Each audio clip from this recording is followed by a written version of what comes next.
మందిని వాళ్ళకి common man awards ఇస్తూ ఉంటారు. ఉదాహరణకు నాకు రోడ్డు మీద ఎవరైనా చెత్త వేరే వాళ్ళు కనిపిస్తే వెంటనే వారికి దండం పెట్టి వారికి ఒక తృణమో ఫలమో వారికి ఇచ్చి వాళ్ళకి ఉపయోగపడి పనిచేస్తాను.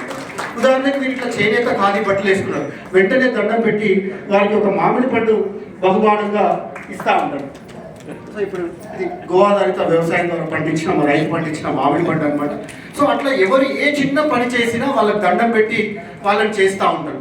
ఎందుకంటే సైకిల్ మీద వెళ్ళి కన్యాకుమారి యాత్ర చేస్తేనే ఆయన పర్యావరణవేత్త అవుతాడు. కానీ రోజు ఆఫీస్కి 25 కిలోమీటర్లు పోయటానని ఆయన పర్యావరణవేత్త కాదు కదా, కనీసం పర్యావరణం కాపాడుతున్నానని పక్క వాళ్ళు కూడా అతన్ని గుర్తించినటువంటి పరిస్థితి. కాబట్టి ఇప్పటి వరకు నేను ఒక 3 లక్షల మందిని ఎవరైతే పబ్లిక్ ట్రాన్స్పోర్ట్ యూజ్ చేస్తున్నారో, ఎవరైతే ట్రైన్ యూజ్ చేస్తున్నారో, ఎవరైతే ఇంట్లో సోలార్ కరెంట్ పెట్టుకున్నారో ఇలాంటి వాళ్ళని ఒక 3 లక్షల మందిని నేను వాళ్ళకి అవార్డ్స్, కామన్ మ్యాన్ అవార్డ్స్ ఇచ్చి వాళ్ళని ప్రోత్సహించేటటువంటి ప్రయత్నం చేస్తాను.